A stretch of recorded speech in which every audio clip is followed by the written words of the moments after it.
Então, pessoal, dando continuidade às nossas aulas de comportamento e bem-estar animal, agora nós vamos falar sobre ética, bioética e o bem-estar animal, tá certo?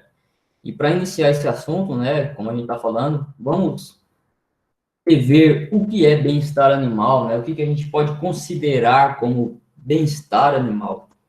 Então, uma conceituação da OIE que eu acredito que ela traz bem completo o que seja bem-estar animal é essa, de bem-estar animal significa como um animal está lidando com as condições em que vive. Um animal é considerado em bom estado de bem-estar se estiver saudável, confortável, bem nutrido, seguro, capaz de expressar seu comportamento inato, natural, e se não estiver sofrendo com dores, medos e angústias. Então, o que a gente observa aqui é que o animal está em bem-estar animal quando ele está com as suas liberdades sendo garantidas, né? Quando ele está bem, saudavelmente, fisicamente, psicologicamente, né? Não só a questão da nutrição, não só a questão dele estar confortável num local que seja bom para ele, mas que ele esteja se sentindo seguro, que ele esteja bem, que ele esteja livre para ser um animal de suas características, expressar o seu comportamento natural, tá certo? E moral e ética, pessoal. Tem diferença ou o que é a mesma coisa? O que vocês entendem por moral e por ética?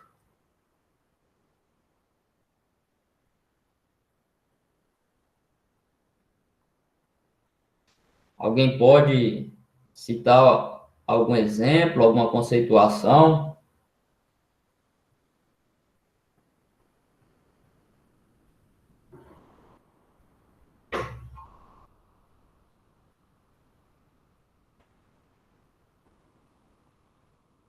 Hum?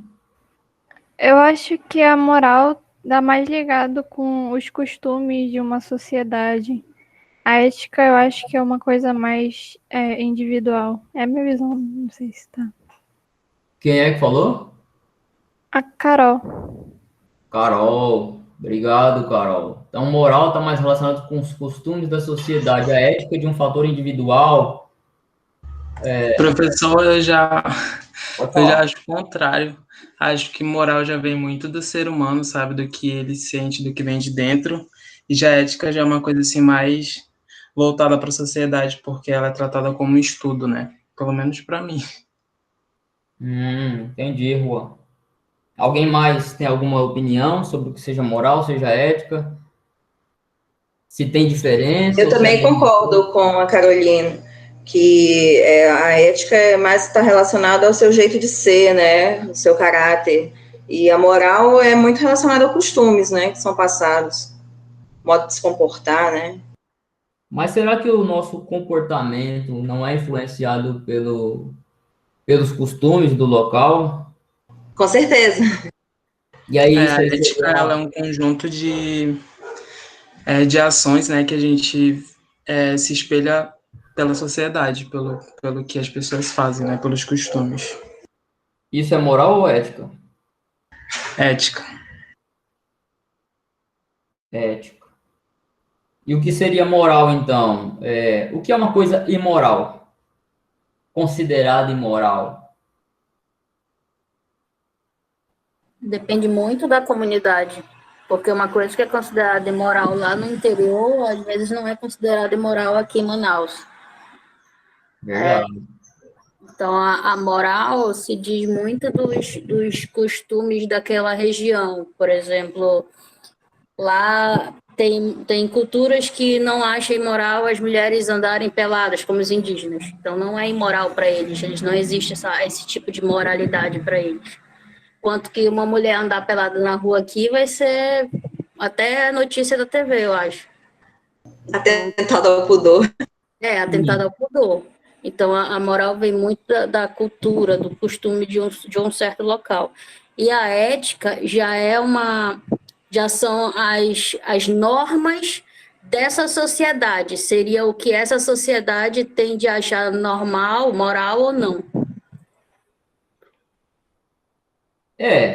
Mas de certa forma aí a gente está vendo a mesma coisa quase, né? Porque quando fala da sociedade e do que você falou lá, e o que é no interior considerado moral, normal, Talvez na cidade grande seria imoral, né? Pelo costume, pelo que é da sociedade. E aí, vamos pensar o que é ético. Para eles lá, isso não é imoral, então é uma coisa ética. Ou é antiético? O que é uma coisa antiética? Contrário de ética.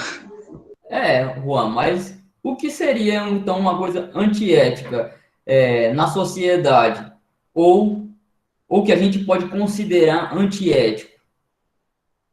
Uma ação inadequada. Fora das regras, né? E quando é que eu falo que uma coisa ela é antiética, mas ela é moral? Bugou. Que a É moral porque os conceitos, eles se assemelham muito, né, professor de moral e ética, aí fica Os meio difícil. conceitos, eles se assemelham muito, moral e ética. Em algumas situações, são a mesma coisa. Vai depender, como vocês muito bem colocaram aí, vai depender do contexto, da população, Interpretação.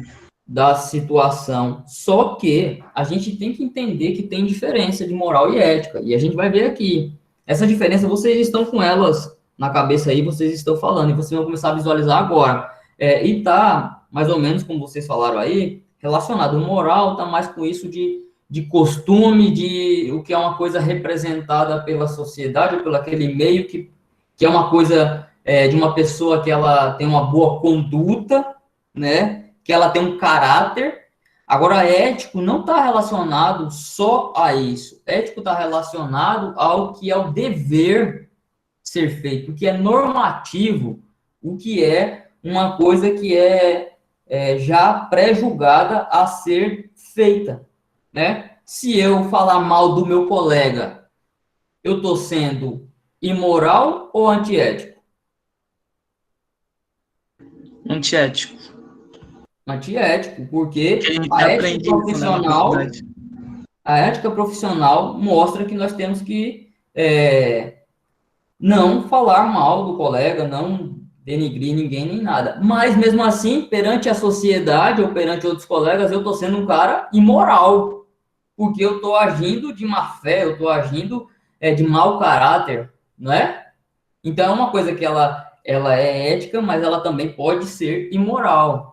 E tem coisas também que ela vai depender disso, tá? Mas por que é importante a gente entender isso? Porque a gente vai falar aqui de ética, de bioética, relacionado ao bem-estar animal, que também está relacionado com a moral. É como a Tainá muito bem colocou do interior, muitas das vezes, pessoal, eu sou de interior.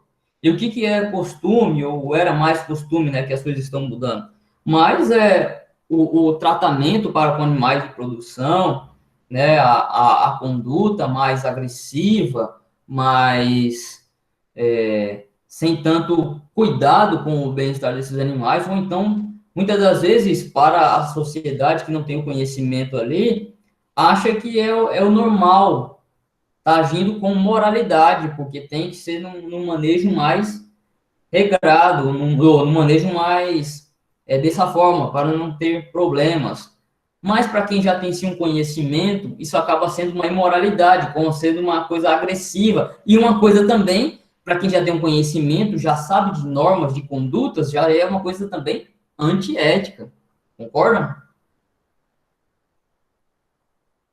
Sim. Beleza. Então, moral, pessoal, é isso aí, ó. Refere-se principalmente aos hábitos, aos costumes, ao modo ou maneira de viver, tá? Então, qualifica-se um certo hábito ou costume de virtuoso ou vicioso, né? Um hábito bom ou ruim, em um certo modo de agir ou viver, né? De moral ou imoral. Então, quem segue as regras ali daquele meio, daquela sociedade, daquele contexto, está sendo uma pessoa que está vivendo com a moralidade, é uma pessoa moral, é uma pessoa de caráter, né? É uma pessoa de conduta. E quando ela quando ela não segue esses preceitos, ela está sendo imoral, ela está com costumes errados, tá certo? E ética como o Juan também colocou, é um estudo, né? O ramo da filosofia que fundamenta científica e teoricamente a discussão sobre os valores, as opções, né, liberdade das pessoas, a consciência, a responsabilidade, o que é o bem e o mal, o que é o bom e o ruim, também são preceitos éticos, que muitas das vezes também a gente observa aqui, ó, que podem ser conceitos morais, certo? Mas aqui são coisas que já são mais determinadas, são coisas que têm-se mais norteadoras ou são mais regras, certo?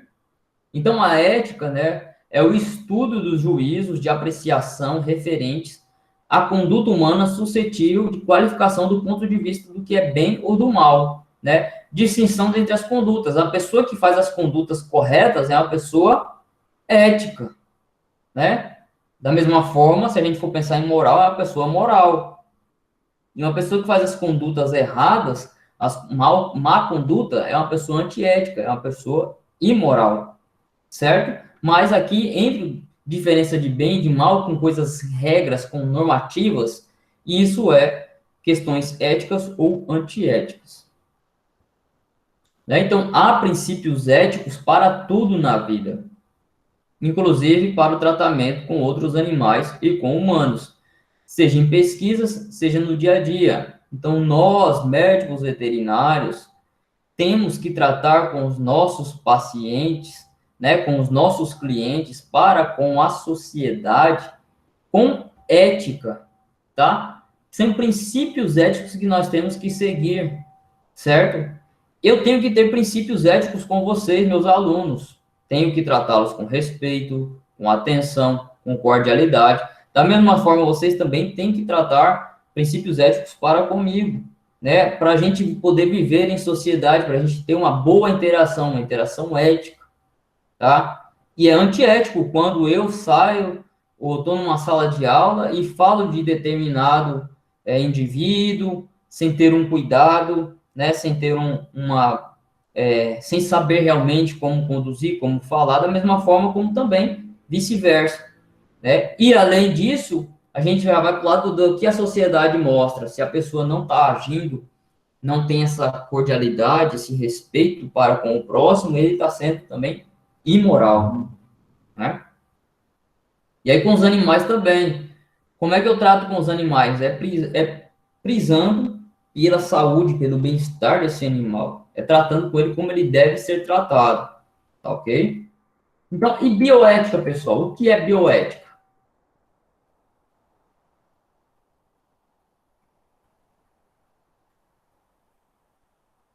É a ética sobre a vida dos animais, a vida das pessoas, princípios bioéticos. Muito bem. E por que é importante para nós estudarmos a bioética? Em pesquisa, é muito importante para a gente saber os limites, até onde você pode estudar, interferir ou lidar com a vida animal, a vida das pessoas. Pesquisas de campo, pesquisas experimentais passam por conselhos bioéticos. Muito bem. Na vida, a nossa própria ética cuidar com a vida alheia, né? Isso. Muito bem, Tainá. Isso mesmo. Em 2007, eu fui para o primeiro congresso de bioética e bem-estar animal do Agreste Pernambucano e eu estava no terceiro período da faculdade. É o que vocês estão hoje, né? Estava conhecendo o bem-estar e a bioética e esses conceitos, que são conceitos que já temos na sociedade há um tempo, mas de uma forma mais aplicada, até mesmo a nossa profissão médica veterinária. Então, assim, é como você muito bem colocou mesmo, é a ética para com a vida, né? Seja dos animais, seja com as pessoas, no nosso trabalho. Então, bios vem de vida, né? E ethos vem de ética. Então, bioética, a ética da vida, né? É o estudo sistemático da conduta humana no âmbito das ciências da vida e da saúde. Como é que eu estou agindo? Eu estou agindo com ética sobre essa vida? É uma nova expressão do dever em face da vida.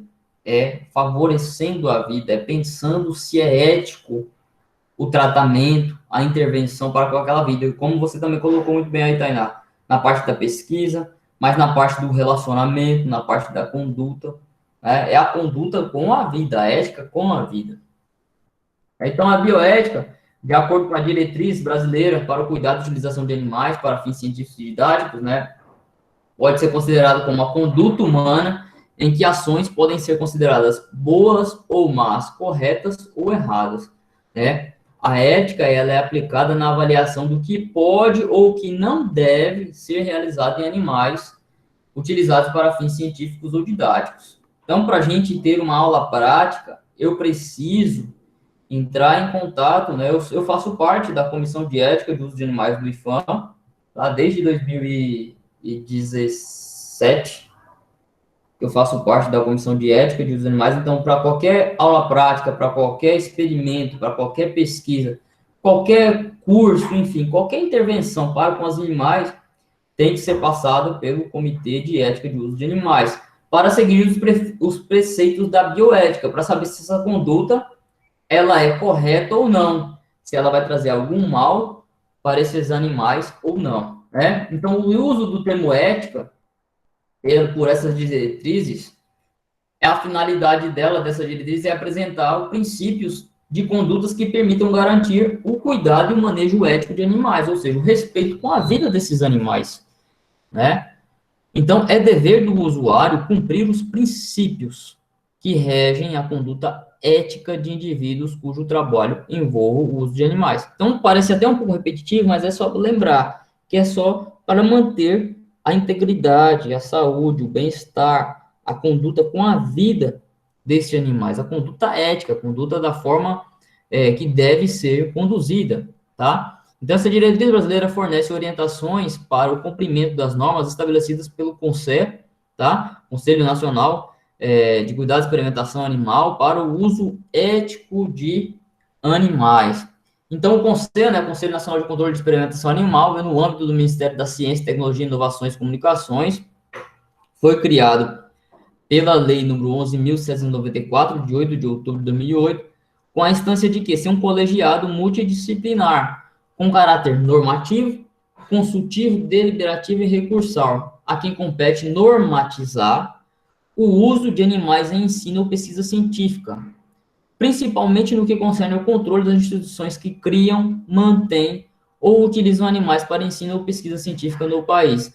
Então, o CONSEA é a instância primeira, a instância máxima, que vai controlar os selos de cada instituição, tá certo? Isso por meio também da Lei Arouca, tá? Que a Lei Arouca, 11.794 de 2008, né, ela mostra que o CONSEA, levando em conta a relação entre o nível de sofrimento para o animal e os resultados práticos que se esperam obter, poderá restringir ou proibir experimentos que importem elevado grau de agressão.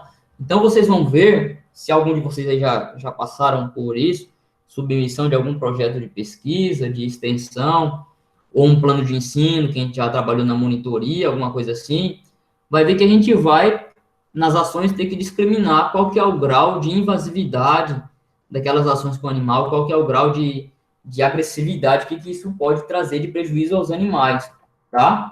E aí, isso vai ser avaliado por quem? Pela Comissão de Ética no Uso de Animais. Toda instituição tem a sua comissão de ética. O IFAM tem a sua comissão de ética, a UFAM tem, tá?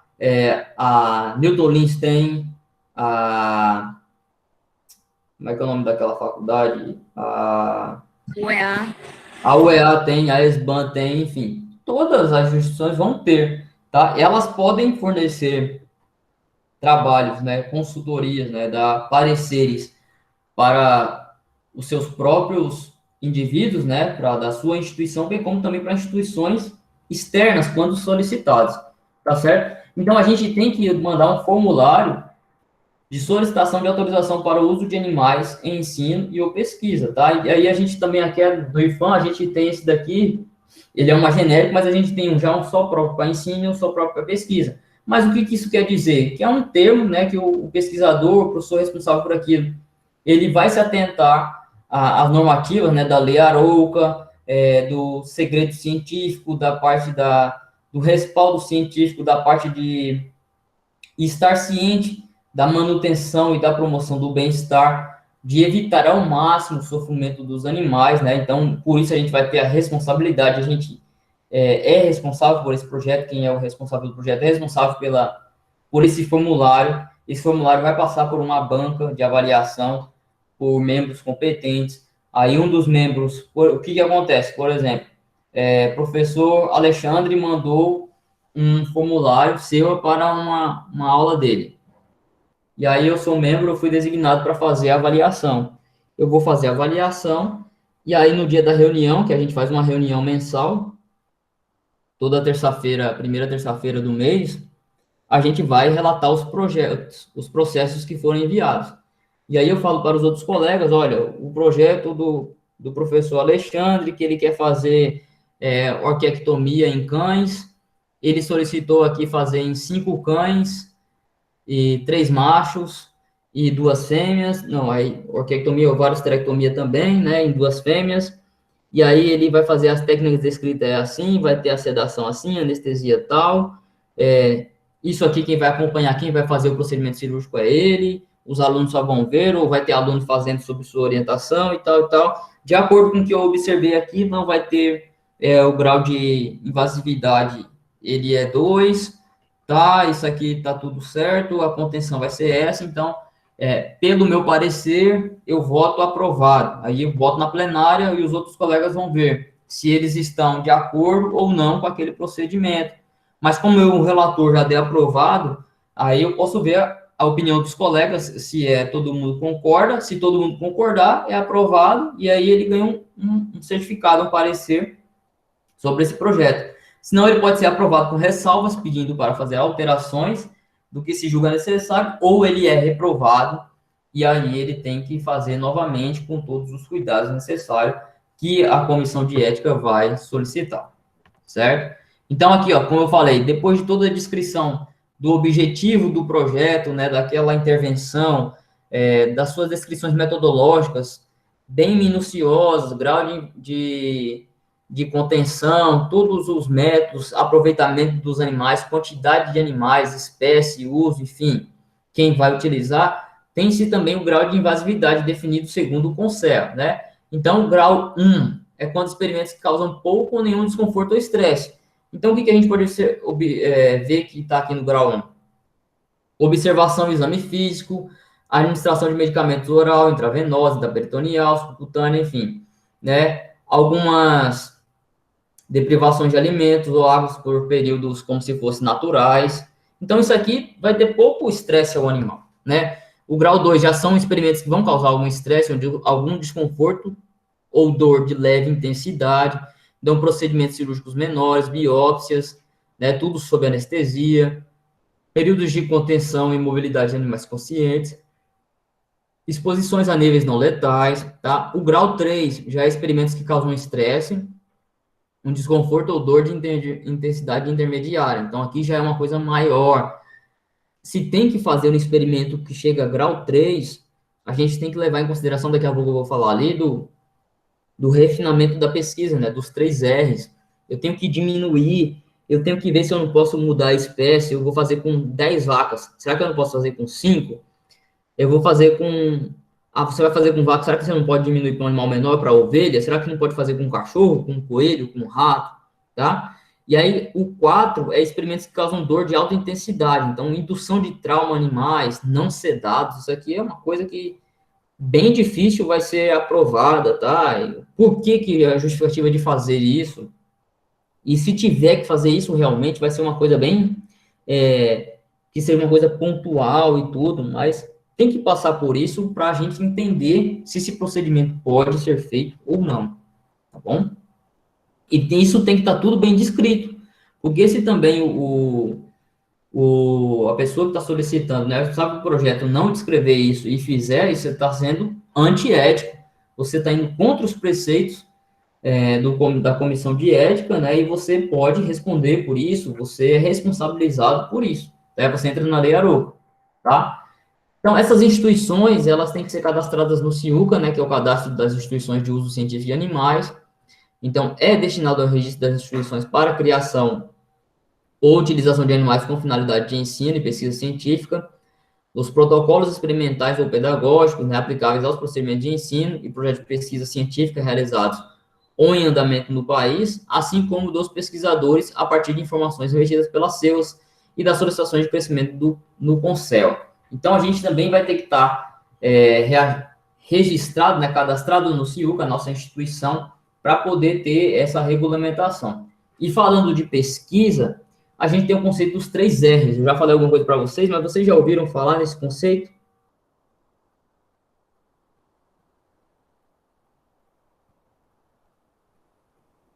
Vocês sabem o que significa o conceito dos 3 R's? Eu não, professor. Não? Também não. É aquele de repensar, reutilizar, alguma coisa assim? Mais ou menos. Então, os 3 R's vêm até do inglês, tá? Replacement, Reduction, Refinement, tá?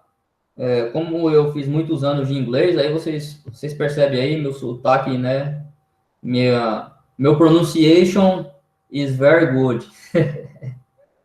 But, let's Very go. nice. Very nice, né? Cool. Thank you.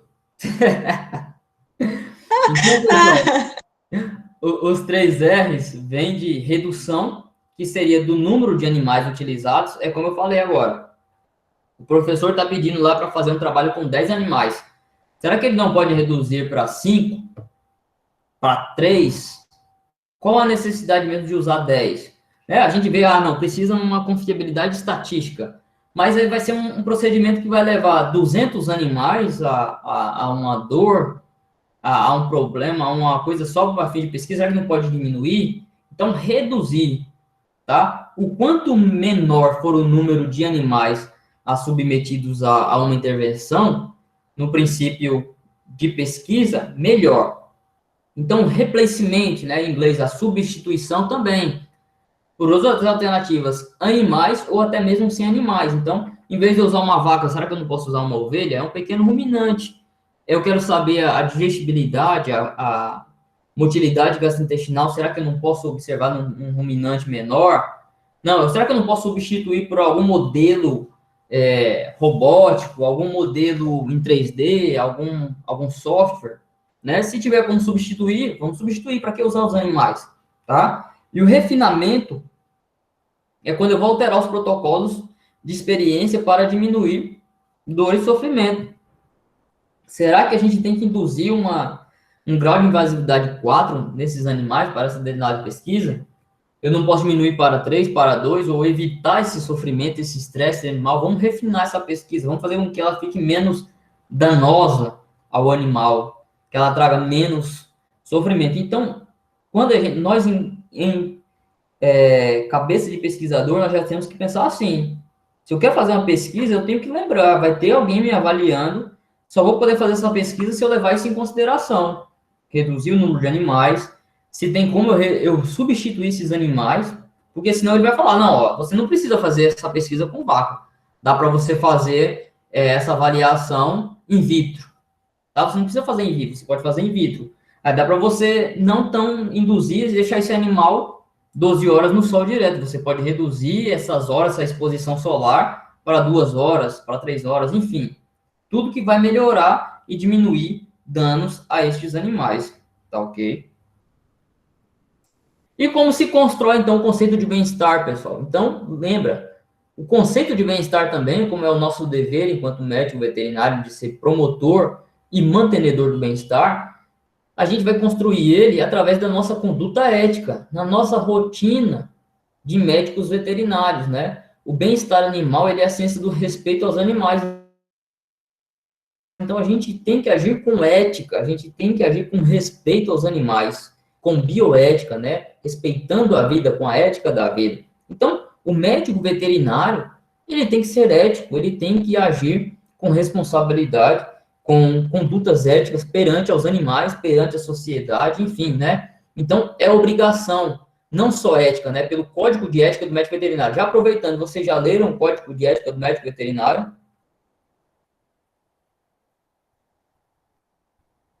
Por alto. É muito bom que leiam profundamente, tá? Nós temos que seguir as condutas éticas do nosso Código de Ética, para a gente saber os nossos deveres e os nossos direitos, tá? E nós temos obrigações, deveres éticos que também são morais para com a sociedade, para com nossos clientes, para com os nossos colegas, para consigo mesmo e com a nossa família, tá? E para com os animais principalmente, tá certo, pessoal? Então, são nossas condutas. Lembra aqui, ó, não é só eu respeitar o bem-estar dos animais, mas eu também tenho que saber comigo mesmo, né? Eu sou ético quando eu respeito o meu trabalho, quando eu valorizo o meu trabalho. Eu sou antiético quando eu estou sendo antiético comigo mesmo, quando eu faço algum procedimento muito abaixo do valor de mercado, e eu estou sendo antiético com os meus colegas também, tá? Eu estou fazendo uma conduta antiética quando eu estou querendo roubar cliente, quando eu estou querendo praticar preços que não são adequados à média daqueles valores, né? Os clientes, eu tenho que ser ético com o cliente, mostrando para ele o que deve ser feito, como deve ser feito, deixar tudo claro, não tentar enrolar o cliente, não querer vender coisa a mais à toa, né? Não empurrar medicamento ou achar porque aquele cliente tem condição, tem que fazer todo tipo de exame para dar dinheiro para a clínica. Infelizmente, a gente vê isso, pessoal. Tem gente que tem clínica, né? Eu já fui plantonista veterinário e tem clínicas que já tem-se recomendações. Ó, chegou, tem que fazer pelo menos um hemograma, e dependendo do caso, tem que fazer um ultrassom, tem que fazer um raio-x, tem que fazer bioquímico, tem que fazer tudo. E às vezes é um caso que clinicamente você já vê que não precisa de tanta coisa assim, né? Isso é só dar lucro. Você tem que, como eu falo em semiologia, a gente tem que ser sensato em saber solicitar exames, em prescrever medicamentos, tá? Não adianta também, eu com tratamento dermatológico de 30 dias, 35 dias, eu prescrever lá uma cefalexina veterinária de um laboratório que ele é extremamente caro, claro que é eficiente, é bom, eu tenho certeza daquilo ali, eu uso esse medicamento, confio, mas ele é muito caro e o meu proprietário não vai ter condição financeira de comprar aquele medicamento. Meu compromisso ético para com ele, para com o animal dele, para com o tratamento, é também tentar alguma alternativa que possa melhorar. Então, eu posso tentar, talvez, uma droga similar, um genérico.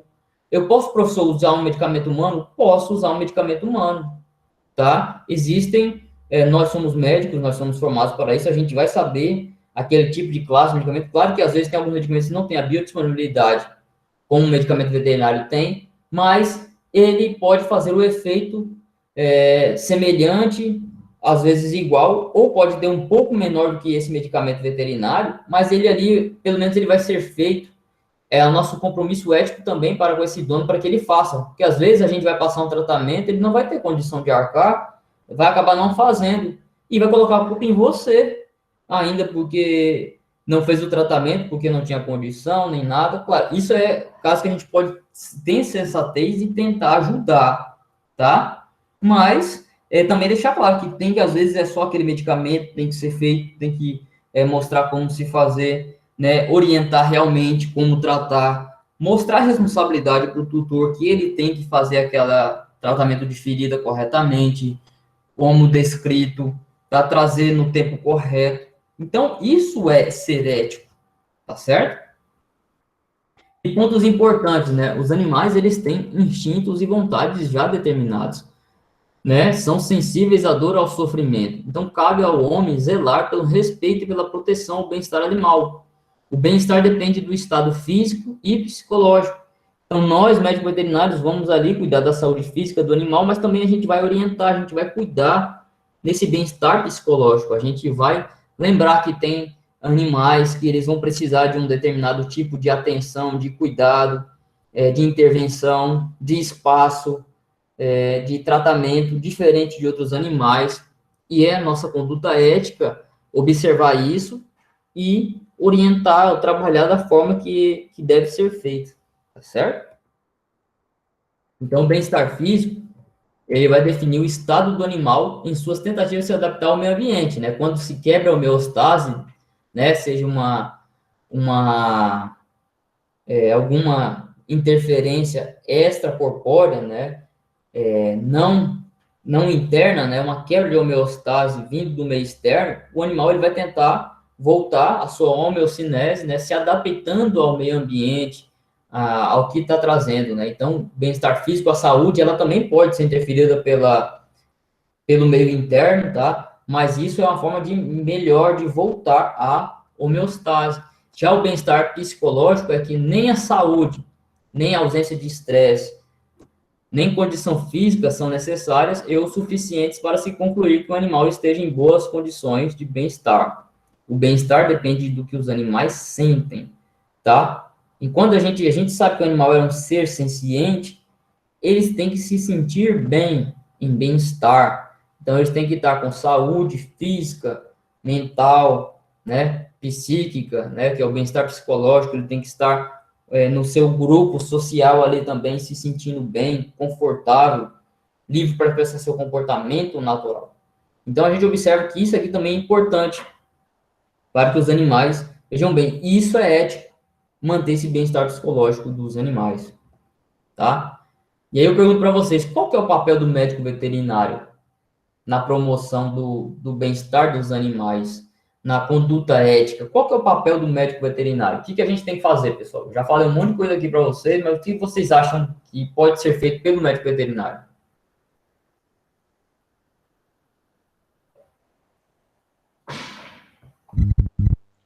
Eu acho que é principalmente orientar, professor, ao tutor,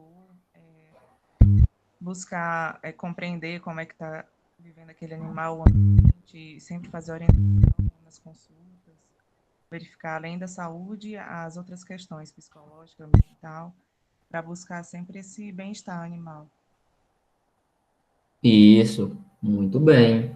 E a gente trabalhar buscando, né, essas alternativas, essas orientações, essa promoção, né, o nosso dever em mostrar, em trazer o que é, porque muitas das vezes as pessoas não sabem, né, acham que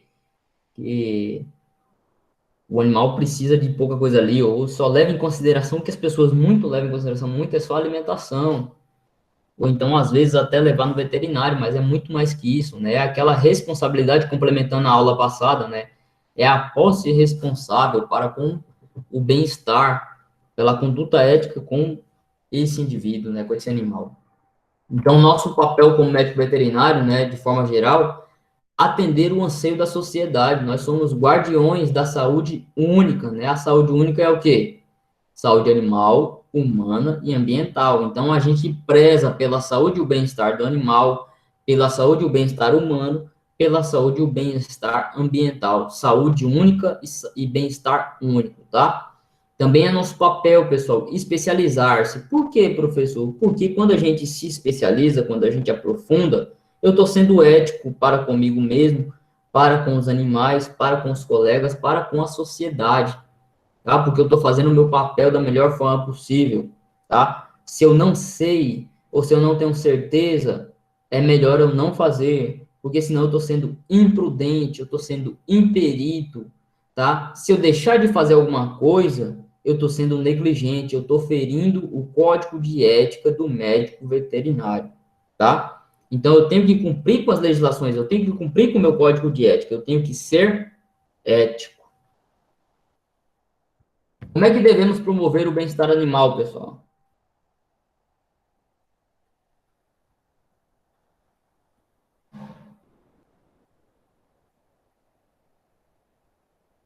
Vamos lá?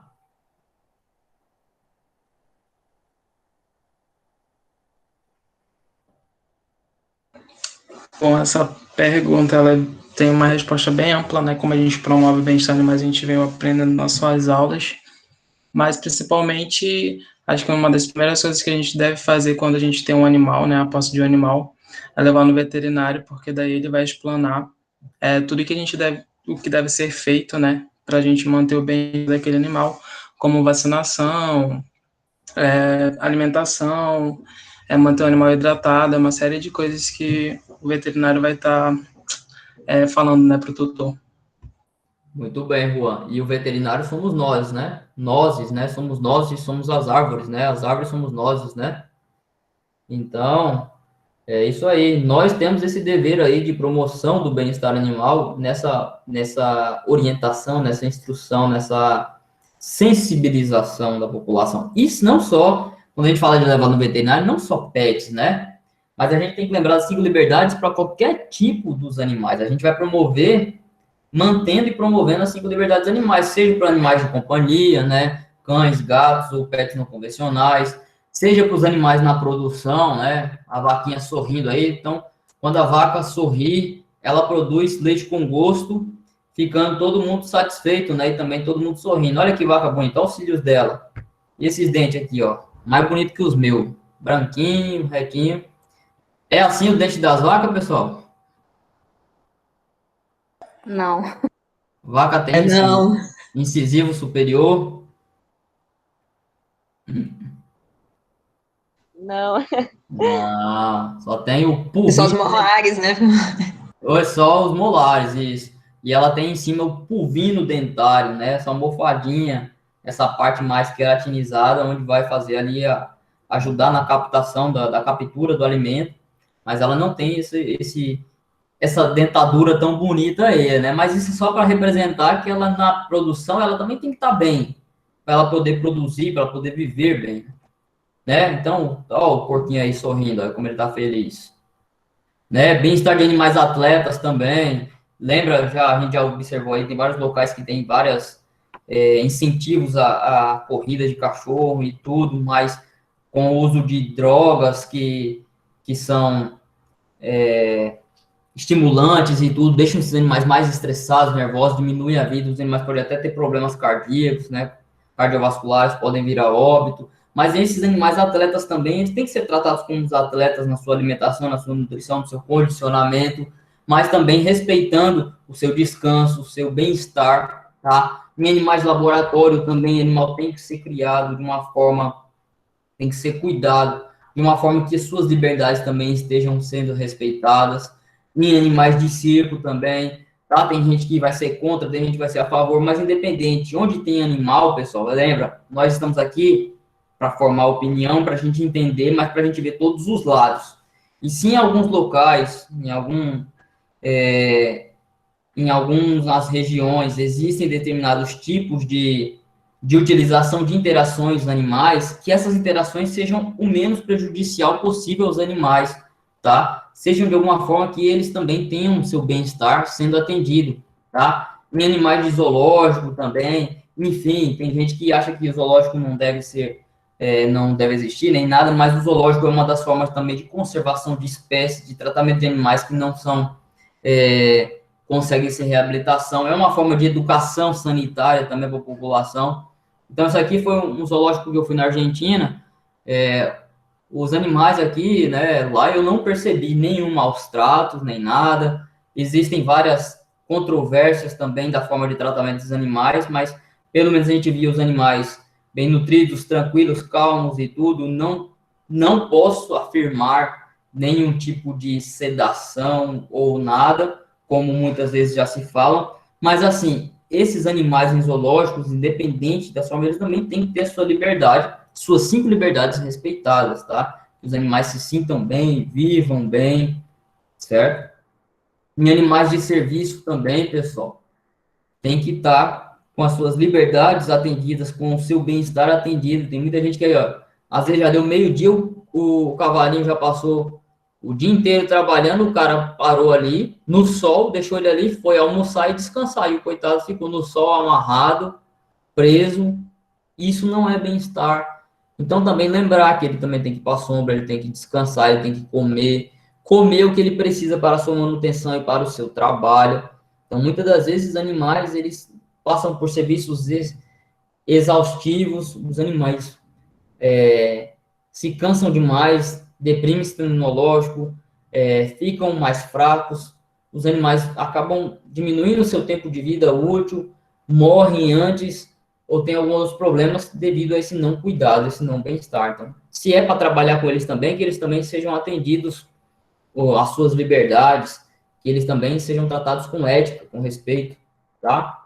Então, o Conselho Federal de Medicina Veterinária, pessoal, ele descreve que um animal com alto grau de bem-estar, segundo a Comissão de Ética, Bioética e Bem-Estar Animal do Conselho Federal de Medicina Veterinária, é considerado aquele que tem boa saúde e que pode expressar seu comportamento natural. Boa saúde é a liberdade sanitária, que é dever nosso, do médico veterinário. E expressar seu comportamento natural também é uma liberdade comportamental, que também é dever nosso orientar para que esses animais possam ter essa liberdade, essa expressão natural, né? Então, o comportamento natural de um cão, por exemplo, inclui cavar, o de porco fuçar, o de um pássaro voar, e assim por diante. É que ele faça o que ele faz. Deixa a vaca ser vaca, deixa a vaca pastar, deixa a galinha ciscar, deixa o pato nadar, né? Então, isso é liberdade animal, isso é grau de bem-estar atendido, né? E por que a gente tem que assegurar essas liberdades, pessoal?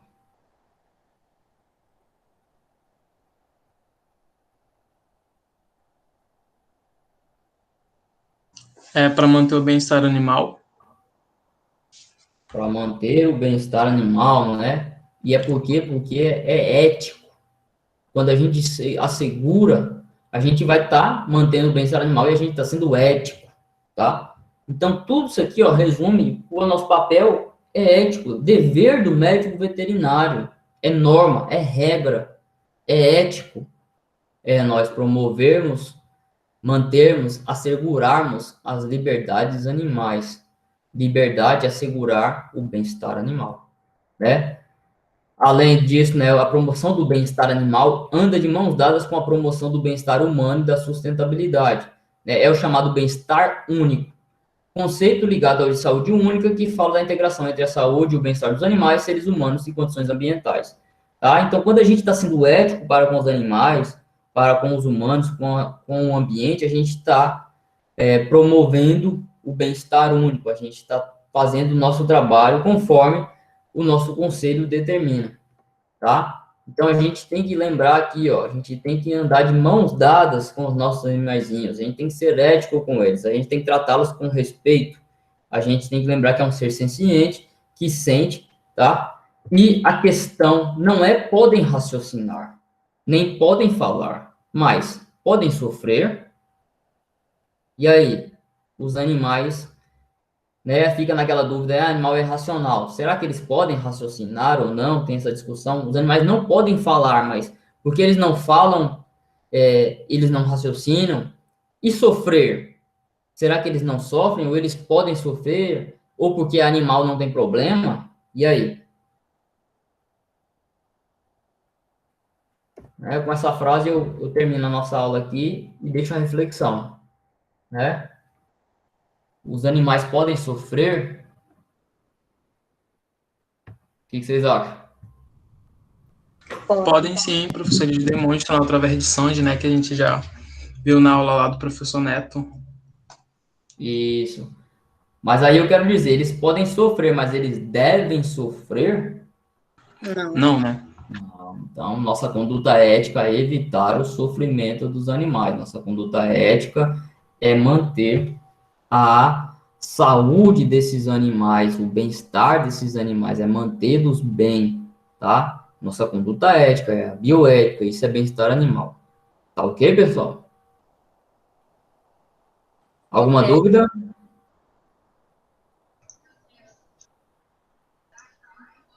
Dúvidas? Não, professor. Dívidas? Águias. Vagas. Então, beleza. Então, eu vou terminar essa aula aqui para a gente dar continuidade a outro assunto, tá bom? Obrigadão, pessoal.